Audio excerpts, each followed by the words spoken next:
Alright guys, so here we are, gonna talk to you guys about chroma keying and what that looks like. So I think a lot of you guys know what chroma keying is.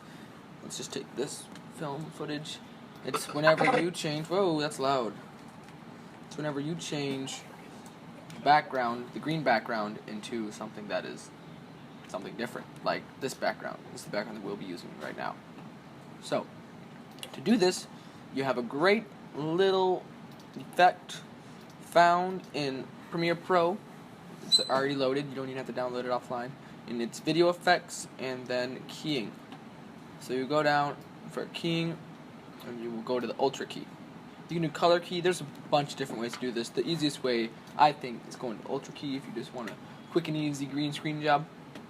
And after you click and drag it, if you saw that, I clicked and I dragged it onto it, just right onto the video thing. It'll open up the effects control box here, and even if you're not in the effects control box, like, you can just click onto it, and you go to this eyedropper. This is where we get all the color. Now, this is an important part because you want to make sure that you get the right hue, because what chroma keying basically is doing is just replacing a certain color with black, or just taking it out completely of the film. So that's why they do it with lime green, because no one really wears lime green. I mean, if you do, it's okay, but most people don't. This guy definitely isn't. As you can see, he's wearing like a maroon hat and black leather jacket, white shirt. So it's definitely not lime green. That's for sure. So to do this, you want to hover the eyedrop around a certain place where you think it is a good color. So sometimes if it's shaded, so if like this part's darker than this part of a shade, you want to do it right in the middle. This is a curtain, so it's right here.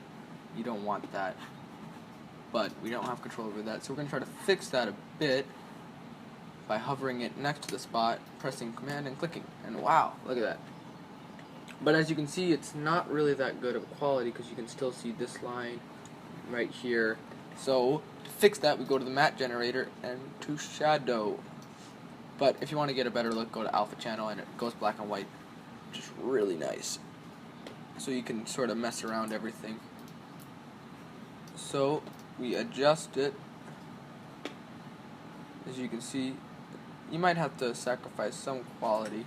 But if you do this, if you see this, this will just show up as the background later on. So you don't want that. You want your subject at hand to not have any of those black pixels, but you also don't want to see this white line. And you definitely don't want to see this. So I might just change, I might go back to composite, and I might just change where I press it. And that's a lot better. But as you can see, again, there's some pixels here that aren't good, there's a thing right here that's not good, so we'll go to shadow and try to clean that up. It looks pretty good. Let's go to alpha channel again. Basically, this is just the cleaning up stage. And whoa, alpha channel is way off whack. If you see, this is way not the right color, so it'll be bleeding through whenever we put the background on. We don't want that. So let's just try to do this. That looks pretty good. And then go back to composite. Yeah, that looks pretty good. Pretty good. But as you can see, there's still a green line. To fix that, you go to matte cleanup, soften and choke.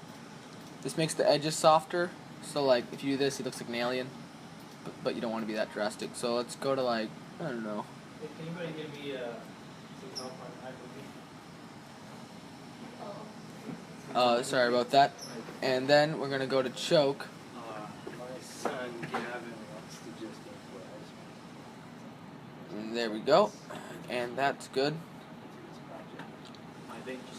And then here, and to get it, to get the background that we want to use, this background in the background, then we're gonna put this into video 2, this into video 1. And look at that. See, it's in the background. But of course, this JPEG's not top quality, so we're just gonna make it a lot bigger. Whoa, too big. Undo.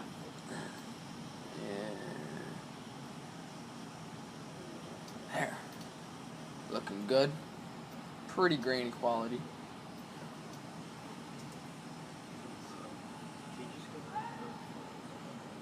So you can see there's this thing right here.